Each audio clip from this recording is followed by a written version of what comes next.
Hello everyone. So I have installed the Darksoft CPS3 Ultra SIMMS to the most recent CPS3 board that I have acquired. Now, what the Ultra SIMMS are that they are SIM memory for the CPS3, only that they are 8 times the capacity of what the normal original CPS3 memory can hold. And I'll show you right here. And don't mind these two connectors right here. That's the NAC split fire, which is used for streaming purposes. And the little connector connected to the split fire is the Versus kit, which links the two cabinets together for head-to-head play. So ignore all that. All right, so Ultra SIMMS are already installed in the CPS3, but they are connected using a daisy chain connector. And I have routed this through the control panel of my Astro City cabinet. All right, and the connector on the end here has a little Dipswitch selector. Now this is what you will be using to select what game you want to play. So with that being said, this method eliminates the 45-minute load times that you would normally see using the original SIM memory. So it's basically gone from 45 minutes to instantaneous on playing the CPS3 game you want to play. And I am going to give you a demonstration on what this looks like and how it works. So let me get the camera mounted onto the tripod and we will continue on. All right, so I got the camera mounted on to the tripod, and we are going to select our game using the Dipswitch selector. And I will also point out you have to power cycle the cabinet each time to select a different game. Basically, you have to turn the cabinet off and then set your switch settings and turn it back on, and then the game will pop up on the region select screen. So I will show you how that goes right now. Okay, so the first game we're going to show is Jojo's Venture, and the Dipswitch setting for that is 001. So there's 3 switches on the Dipswitch selector. So you're going to set the first 2 switches to the off position and the third switch to the on position. So 001. And here we have set it to 001. So first 2 switches on the off position and then the third switch on the on position. We'll fire up the cabinet and we should see the region select screen.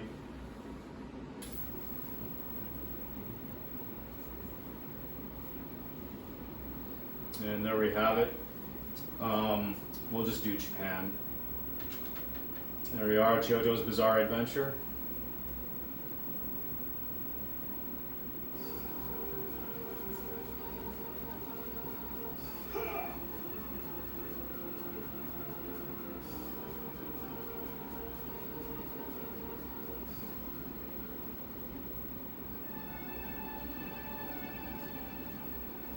You know, CPS3 arcade games are really good looking, amazing looking.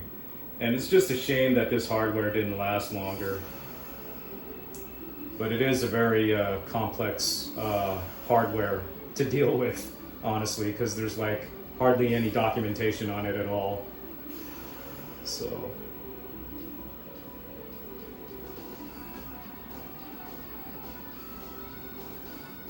all right, so this is Jojo's Bizarre Adventure going right now. And now the next game we'll be Third Strike with the Makoto fix, mind you. Yes, Darksoft has released a version of it where the glitch is removed completely. So we'll go ahead and turn this cabinet off and set the Dipswitch settings for third strike.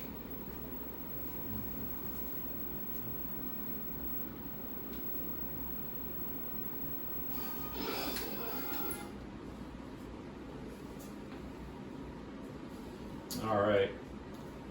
So third strike, the switch settings are going to be 0, 1, 0. Okay.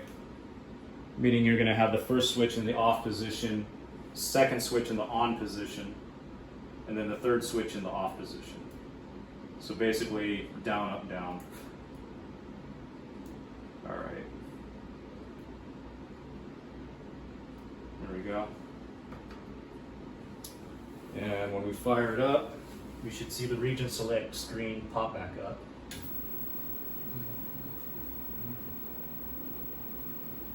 There it is. And we'll just do Japan.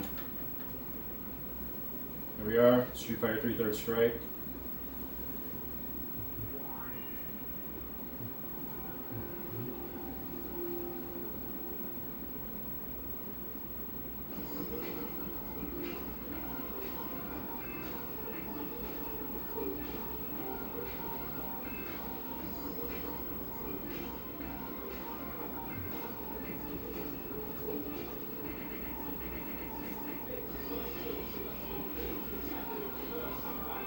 All right. Now the third game for the CPS3 is going to be Warzard, which was what it was called in Japan. Red Earth was what it was called in North America. So I guess we could just call it Red Earth, but in Japan it's going to be called Warzard. But anyways, the Dipswitch setting for that game is 0, 1, 1. So first switch in the off position, and the next two switches are going to be in the on position. So 0, 1, 1. Turn this off. And set the switch to 0, 1, 1. There you go.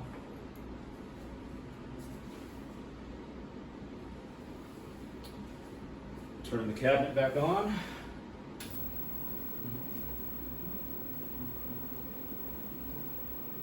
And we'll just keep this at Japan. You'll see that it's called Warzard. There you go, Warzard, Japan.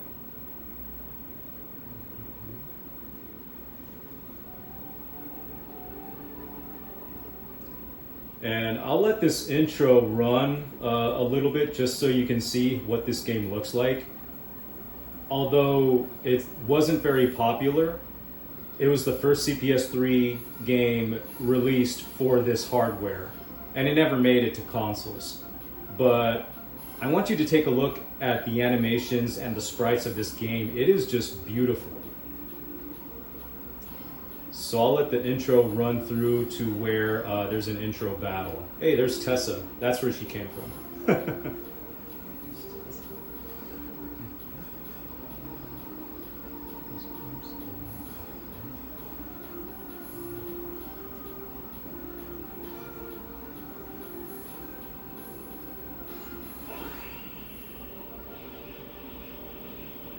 Warzard.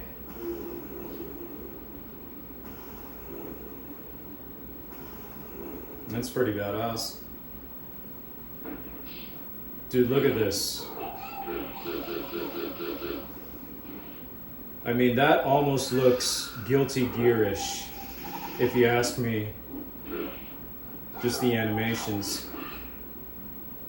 Wow. All right. Now, next one on my list is going to be another one of my favorites for the CPS3 hardware. Obviously, Third Strike is my number one and will always be my number one. We're going to do Street Fighter 3 Second Impact. And the Dipswitch setting for that one will be 1, 0, 1. So first switch on the on position, second one is off position, and the third one is in the on position. All right, so turning this off real quick. and set it to 101.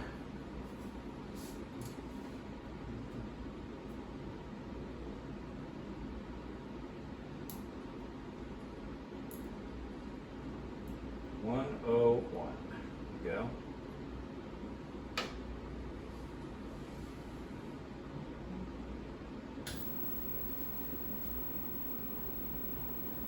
All right, so for second impact, I'm going to set this one to USA because the US region is where I have the Akuma code unlocked. So if I were to select a different region, that would erase the code and I would have to do it all over again.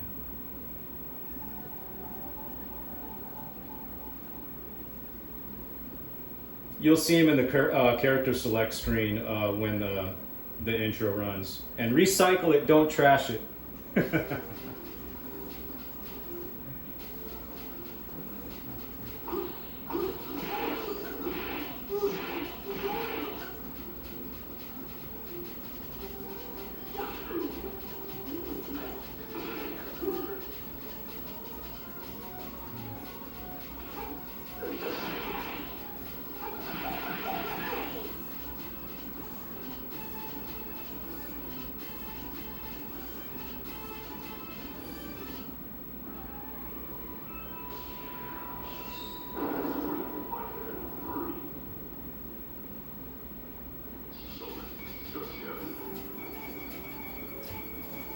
Actually, my previous statement, I have to take that back.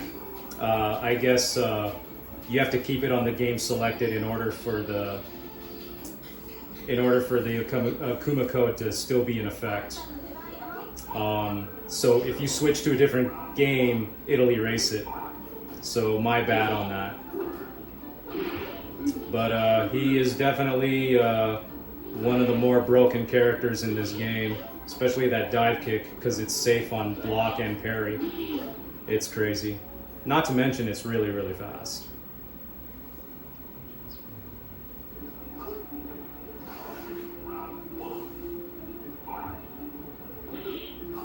All right.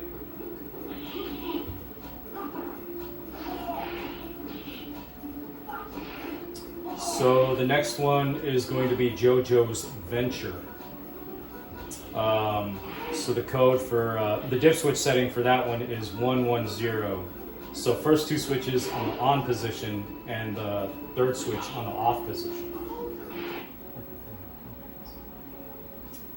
Turn this off and then set that.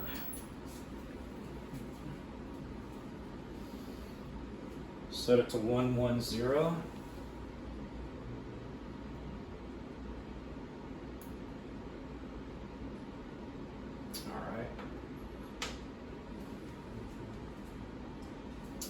Cabinet on.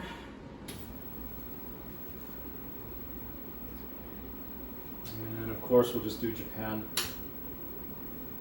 Actually in Japan it was called Jojo's Bizarre Adventure, Heritage for the Future. I think that's what it said.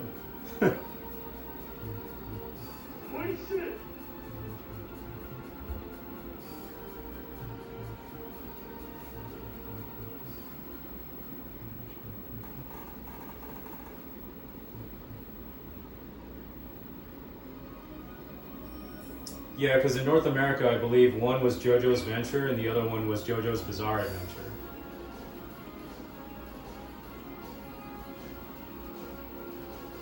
So in Japan, I guess the differences were one of them was just called Jojo's Bizarre Adventure, Heritage for the Future, which is what this one is.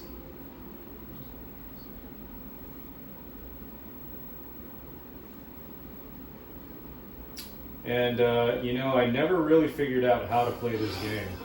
Although there's like crazy assists.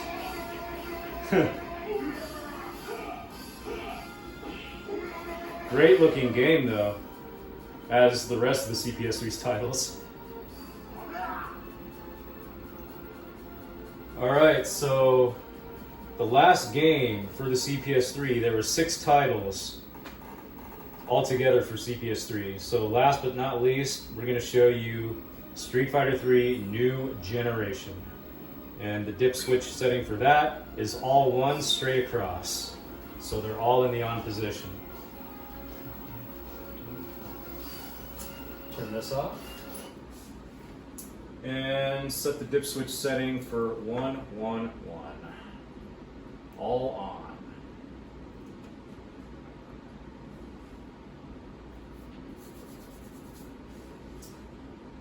And turn the cabinet on.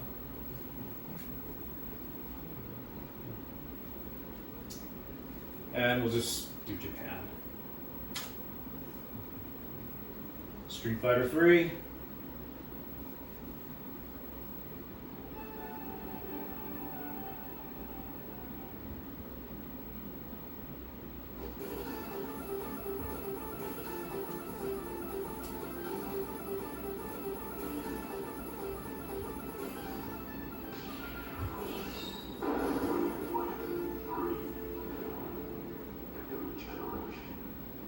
I still remember when this game was fresh in the arcades.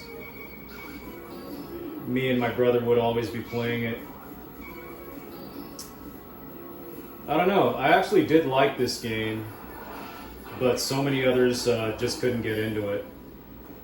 It wasn't until Third Strike when people started getting into Street Fighter 3. Especially 2002, when the Japanese came by and just annihilated the United States top players at Evolution. I was actually there, witnessed it all. It was really, really hype moments. Well, anyways, guys, that was the demonstration of the CPS3 Ultra Sims by Darksoft. So hopefully you guys enjoyed the video, and you guys take care. I will probably see you around Fightcade or the next tournament.